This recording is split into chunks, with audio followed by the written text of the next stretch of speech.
दोस्तों, आज की कहानी जो एक्सप्लेन करने जा रहे हैं वो दो हाई स्कूल स्टूडेंट की कहानी है जो कई दिनों तक खुद को इस जंगल में जीवित रखने के लिए संघर्ष करते हैं। लेकिन ये कोई नॉर्मल सर्वाइवल स्टोरी नहीं है। लेकिन क्या वो अंत तक खुद को जीवित रख पाएंगे, चलिए जानते हैं। टोबी नाम का लड़का, जिसको हम उसके फोन में कुछ फनी वीडियोस देखते हुए देखते हैं, उसी समय उसके फादर बाहर अपनी कार ठीक कर रहे होते हैं, पर उन्हें टोबी की मदद की जरूरत है। इसीलिए वो अंदर आते हैं और टोबी को उनकी मदद करने को कहते हैं। लेकिन टोबी उनसे ये कहकर मना कर देता है कि वो अभी फोन देख रहा है, बाद में आएगा। अब ये सुनकर उसके डैड कहते हैं कि बस थोड़ा सा ये काम है, लेकिन वो फिर भी नहीं जाता। तो वहां से वो कहकर चले जाते हैं कि जब तुम फ्री हो जाना तो आ जाना, मैं इंतजार कर रहा हूँ। पर यार, टोबी को ये नहीं पता था कि अब वो जिंदगी भर भी वेट करेगा, तब भी उसके फादर उसे मिलने के लिए नहीं आएंगे। जब उसके डैड बाहर जाते हैं तो कुछ चोर आकर उनसे उनकी कार को छीनने लगते हैं और रात का समय होता है, इसलिए वहां ज्यादा लोग नहीं थे। इसी का फायदा वो उठा लेते हैं और जब वो कार नहीं देते तो वो उनके ऊपर हमला कर देते, जैसे कि वो जमीन पर गिर जाते हैं और उनकी कार लेकर वो दोनों फरार हो जाते।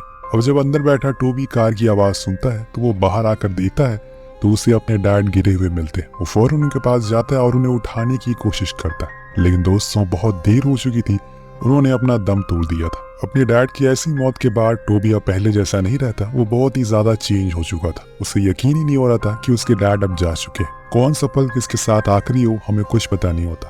अब वो दिन भर घर में बंद रहता है, किसी से बात नहीं करता, और जब ये चीज उसके घर वाले देखते हैं तो वो बहुत ही घबरा जाते हैं। उन्हें डर था कि कहीं टोबी कुछ गलत ना करे, इसीलिए वो उससे बात करते हैं और उसे एक ट्रिप के बारे में बताते हैं जहाँ पर उसके जैसे ये और बहुत सारे लोग होते हैं। उन्हें अलग अलग आइलैंड पर कुछ दिन के लिए छोड़ दिया जाता है ताकि वो खुद को परख सके, खुद को पहचान सके और उनके अंदर जिस बात का गिल्ट है उसे बाहर निकाल कर फेंक सके। पहले तो टोबी नहीं मानता, लेकिन फिर उसकी दादी के कहने पर वो मान जाता है और उन लोगों से जाकर मिलता है जो सभी इस ट्रिप पर जा रहे हैं।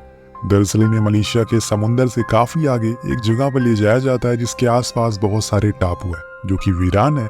वहाँ किसी का आना जाना नहीं होता, लेकिन अब ये लोग वहाँ पर रहेंगे आने वाली 12 दिन के लिए। इन्हें वहाँ खुद को जीवित रखना है किसी भी हाल में। ये किसी तरह का कोई गेम नहीं है, बल्कि हकीकत है। हमें दिखाने की कोशिश करी गई है कि जब इंसान किसी बड़ी सी जगह पर अकेले रहता है तो वो खुद को कैसे देखता है, कैसे वो अपने अंदर उस इंसान को खत्म कर देता है जो उसकी सालों से कमजोरी बना हुआ है, वो अपने दुखों को कैसे बाहर निकालता है। अब इस ट्रिप की हेड उसे सबसे पहले एक टापू पर छोड़ देती है और बताती है कि मैं तुम्हें 12 दिन बाद लेने आऊंगी, तब तक तुम लोगों को अपना ख्याल रखना। ये बोलकर वो चली जाती है और टोबी इस पूरे टापू पर अकेला पड़ जाता है। सबसे पहले तो वो खुद के लिए शेल्टर बनाता है और एक कैंप बनाता है जो कि वो साथ में लेकर आया था।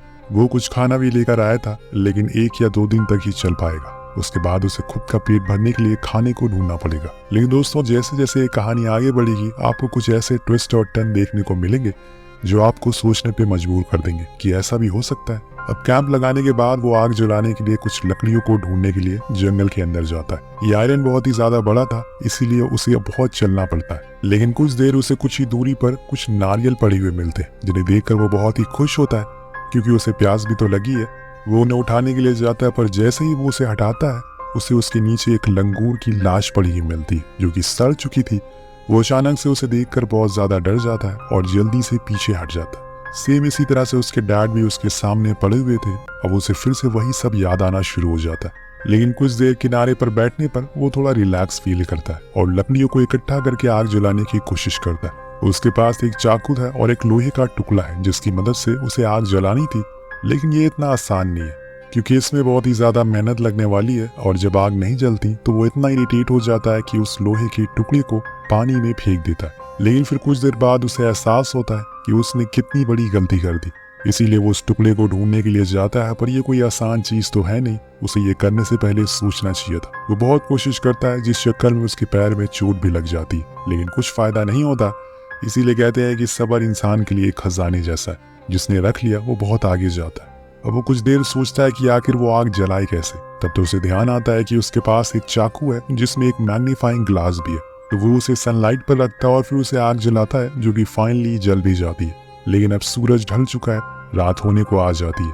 आज की रात टोबी के लिए इस टापू पर पहली रात होने वाली है। उसने जो सुबह सुबह कुछ सी फिशेस को इकट्ठा किया था, अब वो उन्हें आग में पकाता है और फिर उन्हें खाना शुरू कर देता है। वो उसे इतना पसंद आ जाती है कि जिस चक्कर में उसे पूरा खा जाता है और सोने के लिए चला जाता है। लेकिन जब देर रात उसके पेट में दर्द होने लगती है तो उसे पता चलता है कि वो उसे डाइजेस्ट नहीं हुआ और उसे जल्दी से पानी चाहिए। और उसकी उल्टियां रुके तभी वो तो पानी ढूंढेगा। जैसे तैसे करके वो खुद को संभाल और फिर से देर रात में जंगल के अंदर जाता है, जहाँ पर उसे वही नारियल पड़े हुए मिलते हैं जिन्हें उठाने लगता है।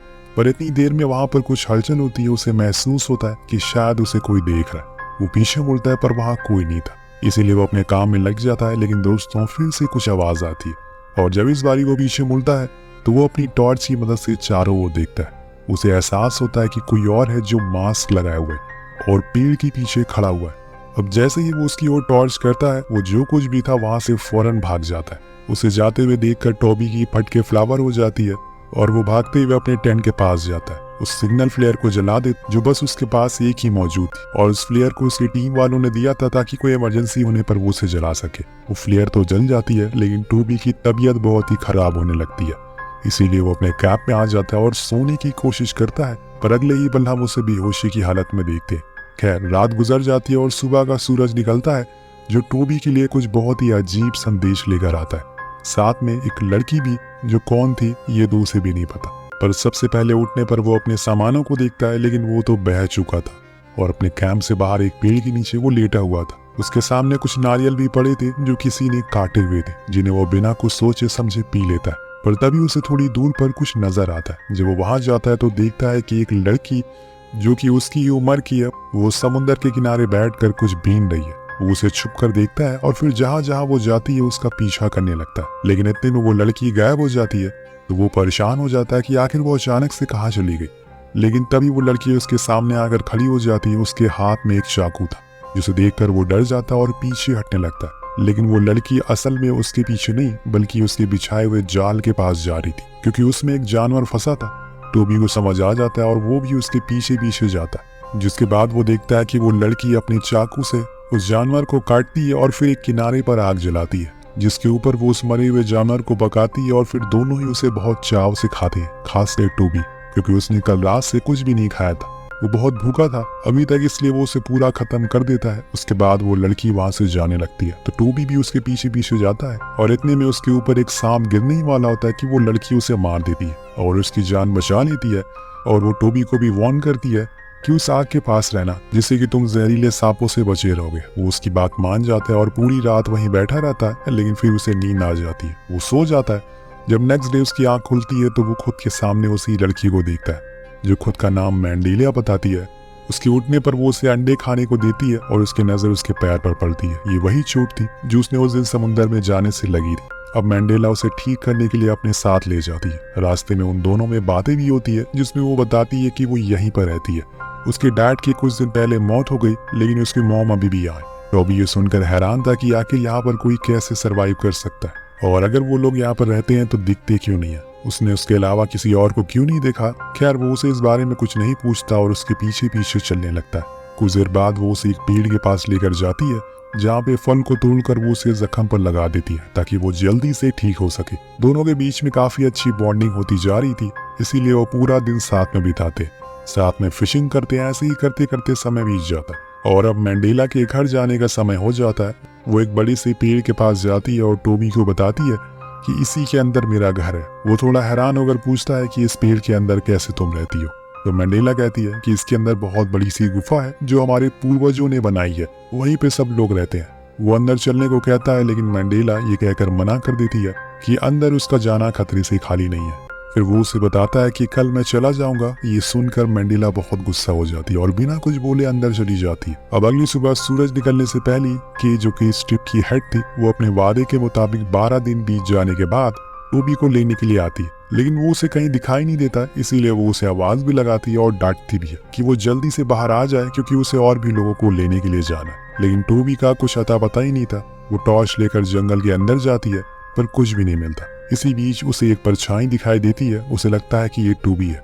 वो उसे डांटती है कि वो मजाक करना बंद करे, लेकिन वहां से कोई जवाब नहीं आता और इसी बीच अचानक से वो परछाई उसके करीब आती है और के की टॉर्च बुझ जाती है। वो कहाँ गई, वो परछाई कौन थी, किसी को कुछ पता नहीं चलता। पर अभी के लिए हम टॉबी को देखते जो सोकर जाग चुका है। वो देख अभी तक के नहीं आई है, उसे तो सुबह सुबह आ जाना चाहिए था। अब यहाँ उसे क्या पता कि वो आई थी, लेकिन वो उसे मिली ही नहीं। वो फिर से किनारे पर जाकर बैठ जाता है, तभी उसकी नजर दूर एक बोट पर पड़ती है जो कि पलटी हुई थी। वो उसके पास जाता है और देखता है कि ये बोट तो वही है जो उसे लेकर आई थी। उसे देखते ही उसे के का ख्याल आता है। वो उसके नीचे जाता है तो वहाँ उसे के की लाश मिलती है, जिसे बहुत ही अजीब तरह से मारा गया था। ऐसा लग रहा था कि किसी ने उसके सारे मांस को खुद के खाने के लिए निकाल लिया हो और बस बेकार चीज छोड़ दी हो। वो फौरन बाहर निकलता है, लेकिन ये बोट चारों तरफ से पैक थी, इसीलिए उसे थोड़ी मुश्किल होती है, लेकिन वो फिर भी निकल जाता है। इसी बीच वो किनारे पर एक लेडी को देखता है जो कि के सामानों को लेकर जा रही थी। ये असल में मैंडेला की माँ थी, जो उसे देखकर फौरन अंदर चली जाती है। हालांकि टोबी उसका पीछा करता है, लेकिन उसे कहीं वो मिलती नहीं है। इसीलिए वो फाइनली डिसाइड करता है कि वो मैंडेला के घर में जाएगा, जिसके लिए वो उसी पेड़ के पास जाता है। अब उसे अंदर जाने में डर तो लग रहा था, लेकिन उसे जानना था कि आखिर के को किसने मारा और उससे बड़ी वजह उसे क्यों मारा गया। अब वो अंदर जाता है, जैसे कि मंडेला ने उसे बताया था कि इसके अंदर एक गुफा है। सेम वैसे ही सब कुछ होता है। हर जगह बस चमकदार चीजें दिखाई दे रही थी। टोबी जैसे तैसे करके गुफा के उस पार पहुंचता है तो उसे वहाँ एक और जंगल दिखाई देता है जो सेम हूबहू था जिसमें वो रह रहा था। थोड़ी दूर पर उसे मैंडेला की माँ दिखती है जो एक बकरी को काट रही थी। वो उसका पीछा करता है तो वो उसके असल घर के पास पहुंच जाता है, जहां पर उसे के का सारा सामान रखा हुआ मिलता है। उसी में से एक फोटो भी मिलती है जो के की तो नहीं थी, बल्कि किसी की फैमिली फोटो थी। अब वो उन सामानों को और खंगालता है तो उससे एक पेट्रोल टैंक और एक वॉकी टॉकी मिलता है। वो फौरन उस वॉकी टॉकी से किसी से मदद मांगने की कोशिश करता है, पर कुछ फायदा नहीं होता। इतने में मंडेला और उसकी माँ वहाँ आ जाती है, इसलिए टोबी छुप जाता है। लेकिन मंडेला उसे देख लेती है और उसे किनारे ले जाकर कहती है कि तुम्हें यहाँ से जाना होगा, मैं तुमसे मिलने के लिए कल सुबह आऊंगी। अब वो उसकी बात मान लेता है और चला जाता है। अब इसी तरह से कई दिन बीत जाते हैं, लेकिन अभी तक मैंडेला नहीं आई थी। टोबी वही सड़ी हुई मछलियों को पकाकर खाता है। इन्हीं नारियल पानी को पीकर उसका गुजारा हो रहा था, पर एक सुबह मंडेला आती है। वो उसे बताता है कि उसने उसकी माँ को के की लाश के पास देखा था। उन्होंने उसके साथी को क्यों मारा, उसने उनका क्या बिगाड़ा था। ये सब सुनकर मंडेला उसकी गोद में सर रखकर लेट जाती है और बताती है कि मुझे कुछ याद आ गया। टोबी पूछता है कि क्या। तब मंडेला अपनी कहानी बताती है कि बहुत सालों पहले वो, उसके डैड, उसकी मॉम, हम तीनों लोग इस आइलैंड पर आए थे। लेकिन फिर रात में मैंने देखा कि मेरी मॉम खून से लथपथ है। उन्होंने मुझे कोने में बैठा दिया। तब से लेके आज तक मुझे रातों में लगता है कि कोई मॉन्स्टर है जो मेरे आसपास घूम रहा है। मेरी मॉम मुझे कहीं जाने नहीं देती। उन्होंने कहा है कि वो हमेशा यहीं रहेंगी, लेकिन मुझे यहाँ नहीं रहना। उसकी बातें सुनकर टोबी कहता है कि तुम्हारे घर पर के का वॉकी टॉकी है, उसे तुम्हें लाना होगा, तभी हम किसी से मदद मांग पाएंगे। वो समझ जाती है, लेकिन उसे प्रॉमिस करने को कहती है कि वो उसे लिए बिना नहीं जाएगा। टोबी वादा करता है। अब अगले दिन जब वो सोकर उठता है तो उसे प्लेन की आवाज सुनाई देती है। वो फौरन बाहर आता है और उसे सिग्नल देने की कोशिश करता है। बार बार चिल्लाता है, पर वो चला जाता है। जिसके बाद टोनी किनारे पर ऐसे ही चलता रहता है। तभी उसकी नजर एक लाइट हाउस पर पड़ती है, जो कि बहुत ही ज्यादा पुराना था। वो उसके अंदर चला जाता है, शायद कुछ काम की चीज मिल जाए। ऊपर पहुंचने पर वो देखता है कि उसके अंदर पेट्रोल की कमी है। अगर वो कहीं से मिल जाए तो इसकी मदद से किसी को कांटेक्ट कर सकता है। क्या पता कोई बोट या फिर कोई शिप इसका सिग्नल देख ले। अब उसी समय उसे अपने बचपन के वो दिन याद आ जाते हैं जब उसके डैड की कार में पेट्रोल नहीं होता था, तो उसके डैड खुद उसे कहते थे कि इधर आओ, तुम इस कार में पेट्रोल भरो, जो करके उसे बहुत खुशी मिलती थी।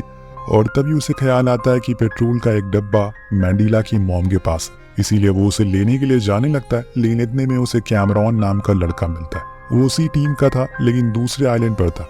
वो के बारे में उसे पूछता है और बहुत ही ज्यादा डरा हुआ भी लग रहा था। तो टोबी बताता है कि उसको किसी ने मार दिया है, लेकिन तुम यहाँ तक आए कैसे। तो वो बताता है कि उसने एक राफ्ट तैयार की, उसकी मदद से वो उस टापू से यहाँ तक आ सकता है। रात में जब वो दोनों खा रहे होते हैं तो कैमरॉन कहता है कि हमें कल सुबह उसी राफ्ट से निकल जाना चाहिए। लेकिन टोबी ने मैंडेला से वादा किया है, इसीलिए वो उसे लिए बिना तो नहीं जाएगा। देर रात होने पर वो उसे लेने के लिए जाता है, पर मैंडेला की मॉम देख लेती है। वो उसे पकड़ लेती है तो टोबी भागने लगता है। वो भी उसके पीछे पीछे भागती है, लेकिन उनका पैर उन्हीं के लगाए हुए ट्रैप में फंस जाता है और बहुत ही बुरी तरह से वो घायल हो जाती है। तब टोबी उसके पास जाता है और उसे बहुत बुरा भला कहता है और कहता है कि तुमने अपने हस्बैंड को मार दिया, अब मेरी दोस्त के को भी तुमने मार दिया। वो कहती है कि मैंने किसी को नहीं मारा, बल्कि उसने सबको मारा है, और वो अपनी बेटी की ओर इशारा कर रही थी। टोबी को यकीन ही नहीं होता कि ये सब मैंडेला ने किया है, और इसीलिए वो उसे अपनी कहानी बताती है कि हम लोग इस आइलैंड पर घूमने के लिए आए थे। तब मैंडेला छोटी थी। एक दिन हमने देखा कि कुछ लोग जो यहाँ पर रहते हैं वो एक ह्यूमन डेमन की पूजा कर रहे हैं। हम गलती से वहाँ पर चले गए, इसीलिए वो हमें वहाँ से भगाने लगे।